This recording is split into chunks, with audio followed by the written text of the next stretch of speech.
to demonstrate, to show you that we are willing to put everything on the line in order to create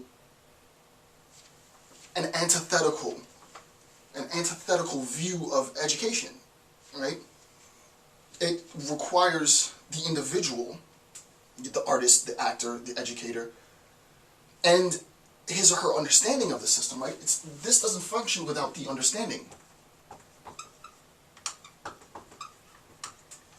right? This doesn't function without the artist's understanding of what? Of the structure, of the whole system,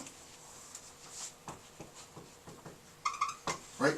The understanding of the artist becomes systemic. You can't really properly be said to be a revolutionary, to be avant-garde, to be at the cutting edge of whatever it is that you're doing, if you don't understand the system which you are a part of, right? If you don't understand the system of control, right? This is partly why, this is a quick tangent, this is partly why I got so sort of irate when I heard the Soldier Boy diss, and I'm not trying to go back to that because that's super old. But the idea is, I remember saying, I was like, dude, do you even understand the world that you live in? Right? You talk as if you have an understanding of the world, but when I hear you talk, I recognize that you are completely clueless as to the governing system. Otherwise, you would be more mindful of the way in which you talk. Now, this is not to suppress people or to silence people. I'm not going to get into that whole discourse. I'm not trying to go off on a tangent on Soldier Boy and what he said in the context. None of that matters. The idea is for the avant-garde, for the artist, for the next generation of whoever you are, for myself, educators, you can't properly be said to be participating within this paradigm shift, within this transformation internally, unless you understand what it is that is being transformed.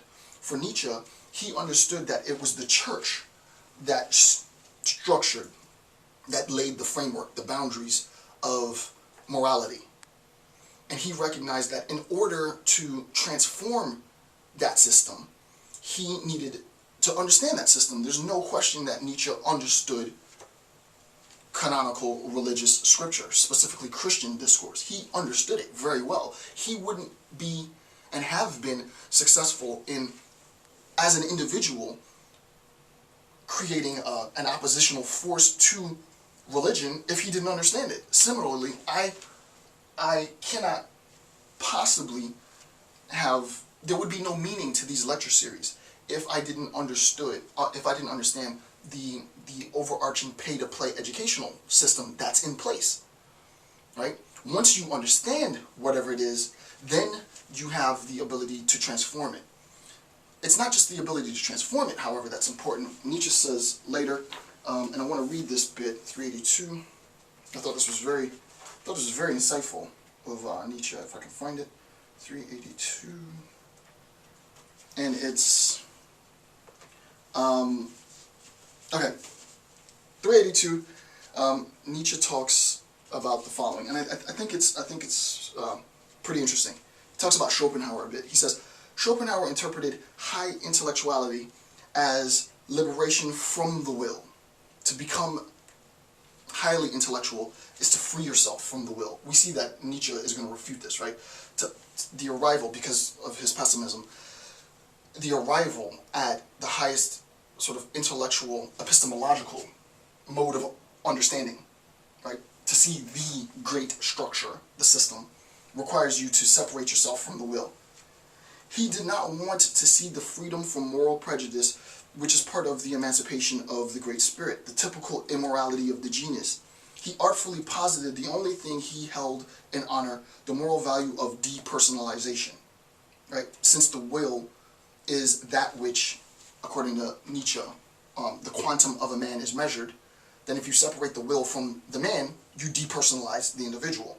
This is a bit technical.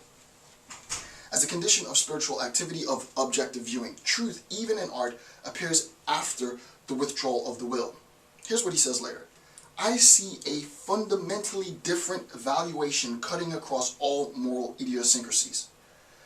I know nothing of such an absurd distinction between genius and the moral and immoral world of the will.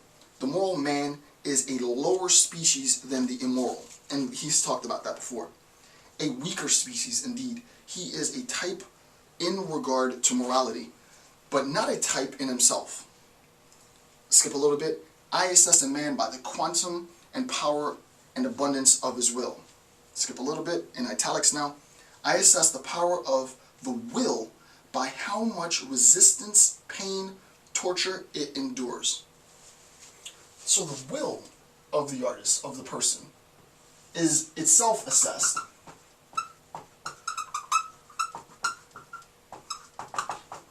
This is very important, right? This is critically important.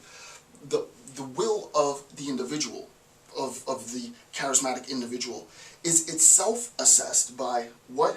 Quote, how much resistance, pain, torture it endures and knows how to turn it to its advantage. Now, what does that mean? I'll give you a personal example. I go on YouTube as a public intellectual.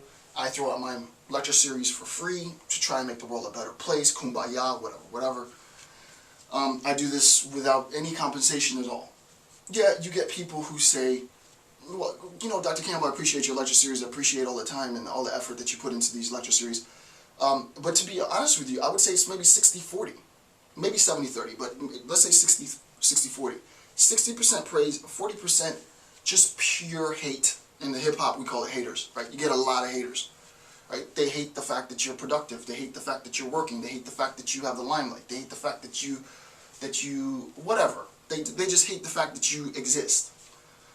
So, you know, you get your hate email, and you get tons. You would be surprised how much hate email you get from a whiteboard, an eraser, and a marker. So they hate what you do because they're not doing what you do, or they can't do what you do. So you get hate.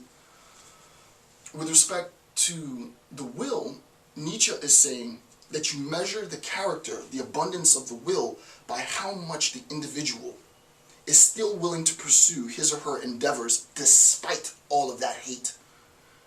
Despite all of the hate, I'm still doing my series. Despite all of the negative feedback, despite all of the negativity, I'm still here doing what I had started a year and a half ago.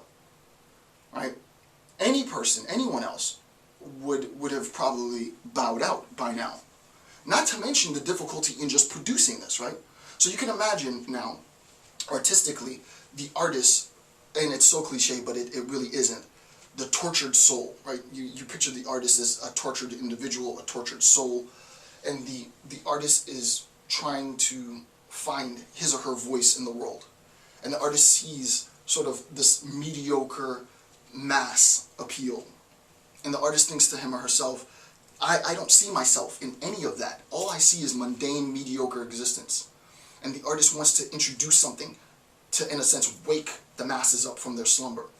So the artist toils, creates the work, and puts the work, the aesthetic piece, into the world, infuses himself, herself, into the objective experience, right? Subjective interpretation infused within objective reality.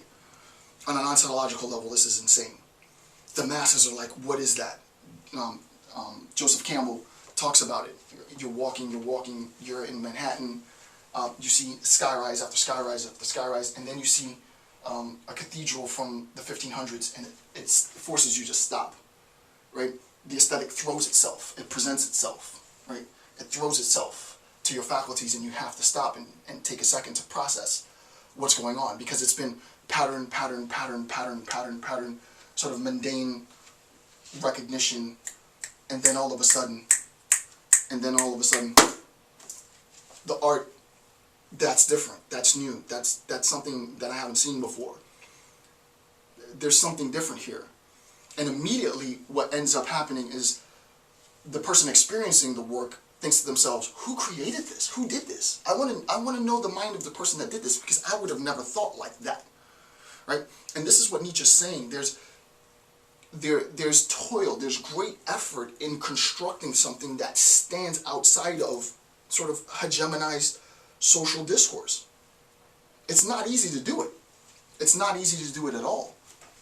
What ends up happening is the artist typically finds a bunch of haters, to be technical, right? All the haters pop up. So I'll read the entire last bit of the first section. This is note, again, 382. This is all in italics. In the